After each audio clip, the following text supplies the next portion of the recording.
මිනිස්සු තමන් ළඟ තියෙන වටිනාම දේට වඩා තමන්ගෙන් ගිලිහී ගිය හෝ අහිමි වුණු පුංචි දේ ගැන ජීවිත කාලෙම දුක් වෙන්නේ ඇයි? ඔබ දන්නවද ඒ ඇයි කියලා? අපිට ජීවිතේ ලොකු දේවල්, ලස්සන මිනිස්සු, වටිනා අවස්ථා ඕනෑ තරම් ලැබිලා තියෙනවා.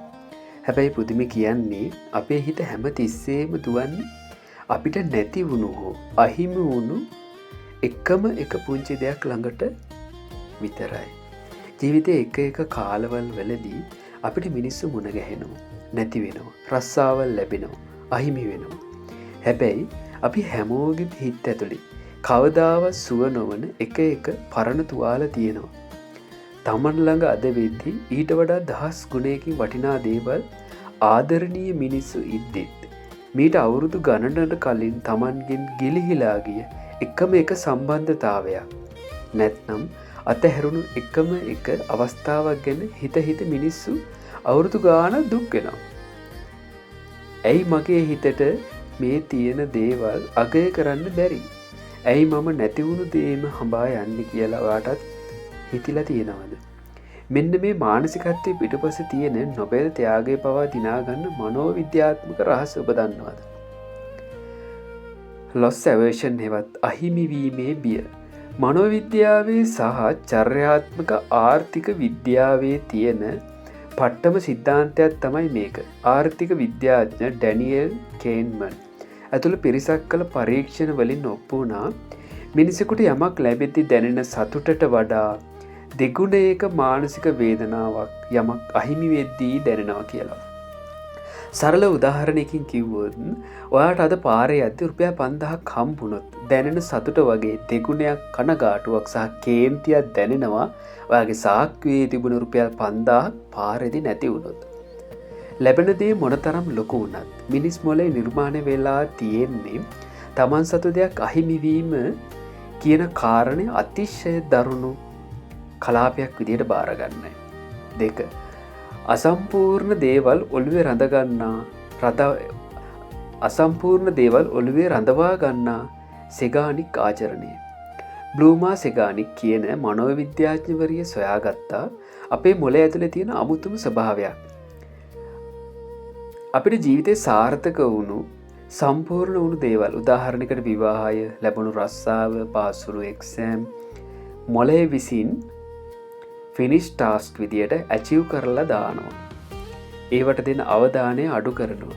හැබැයි අපිට අතරමඟදී බිඳිලා ගිය ආදර කතාවක්, අවසානයක් නැතුව නතර වුණු යාළුකමක්, නැත්නම් කරන්න බැරි වුණු ලොකු වැඩක් වගේ අසම්පූර්ණ වුණු දේවල්, unfinished business මොළය විසින් නිතරම මතක් කර කර දෙනවා.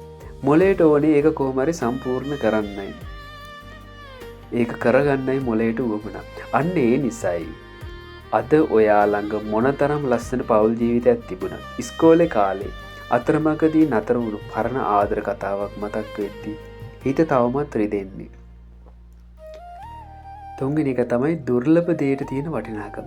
මිනිස් හිතේ තියෙන තවත් දුර්වලකමක් තමයි Taman ළඟ හැමදාම තියෙන ලේසියෙන් ලැබෙන දේවල වටිනාකම නිකම්ම නැති වෙලා යාම. ඒ වෙනුවට Tamanට කවදාවත් අයිති කරගන්න බැරි වුණු නැත්නම් Tamanගෙන් ගිලිහුණු දේ දුර්ලභ දෙයක් නිසා මොලේ ස්වංක්‍රීය මේක වටිනාකම හිත ඇතුලින් 100 ගුණයකින් වැඩි කරලා පෙන්නනවා. අහිමි වුණු පුජ්‍යලයා ඇත්තටම ඒ තරම්ම හොඳ කෙනෙක් නොවෙන්න පුළුවන්.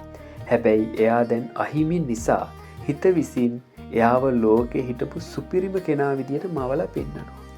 4. පරිණාමීය උරුමය නැති වුණු ගොදුර. අවුරුදු දහස් ගණනකට කලින් අපේ මුතුන් මිත්තන් කැලේ ජීවත් වෙද්දී Taman ළඟ තියෙන කෑම ටිකට වඩා Tamanට අහිමි වුණ ගොදුර හෝ Tamanගෙන් ගිලිහුණු අවස්ථාව ගැන නිතරම හිතන්න වුණා. මොකද ඊළඟ වතාවේ බේරෙන්න නම් වැරදුණු තැන ෆේල් එක ඔළුවේ තදින්ම තියාගන්න එක පැවැත්මට අත්‍යවශ්‍ය වුණා.